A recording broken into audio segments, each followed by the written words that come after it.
Okay. But next is Isaiah 5-8. Yes. So this is the part I was talking to. My bad. I was being impatient again, right? All right. So we got the vineyard, the woes and judgment, the commission of Isaiah.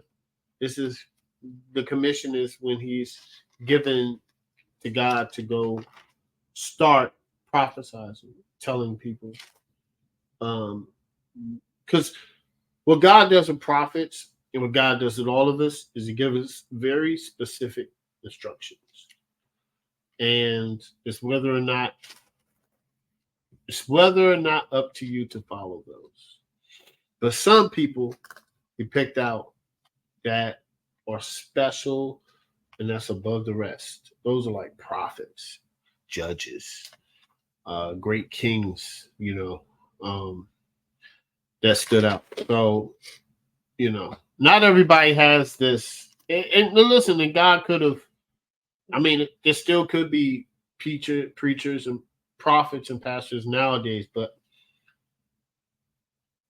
for you to have, if you're a prophet in the Bible and you have a book, it's huge.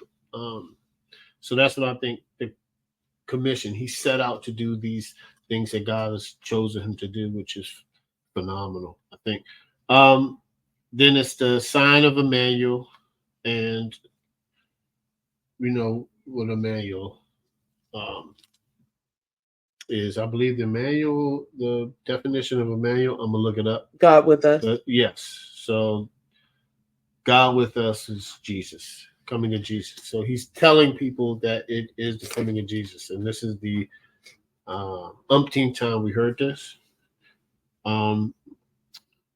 Assyria is using the judgment and the warnings of the occult.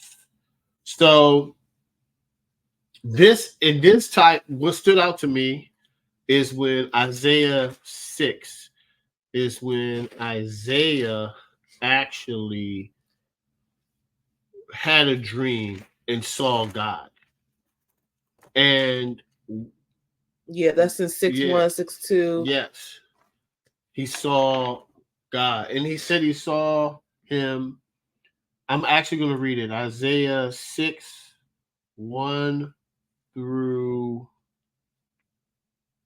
I'm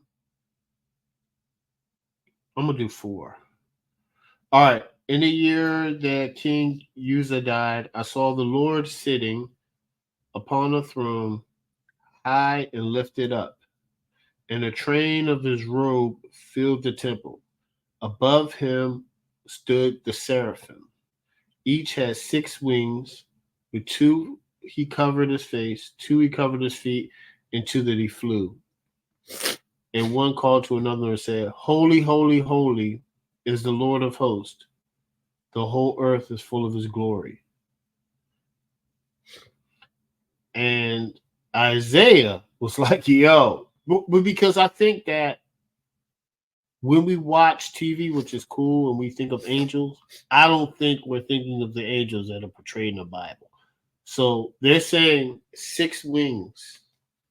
6 wings. And if you look at the seraphim, it's I think it's the biblical version is a very, I'm gonna put it up here, but it's very disturbing. I just want to give a disclaimer, because this is when I first saw it, I was like, yo, if I saw one of these in real life,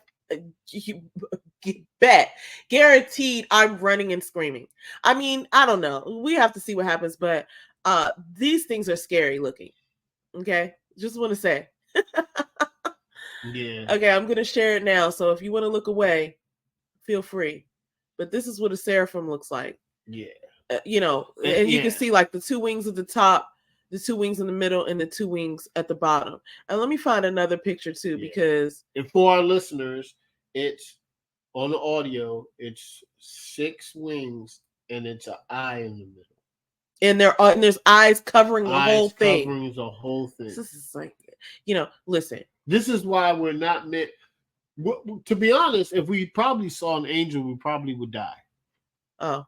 We'll probably. Well, I guess that is the case. Like, yeah, probably so terrified. That's when you see angels, right? Like, Like, yeah, this is. I'm gonna sort. Or see him in his dream. But you know what's also funny? It's like maybe I'm so human and sort of like in sin that this is disturbing to me. No, right? No, I don't know, because like think about it. No, I think that if I love Pastor Pope, I think if he saw it, he'd be like, "Oh, time to go."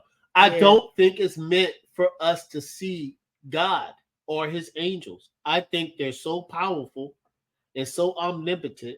If we see them, we're going to we can see them in a dream, or if we see them, we're going to be in a we're going to die. All right, I had to take that off.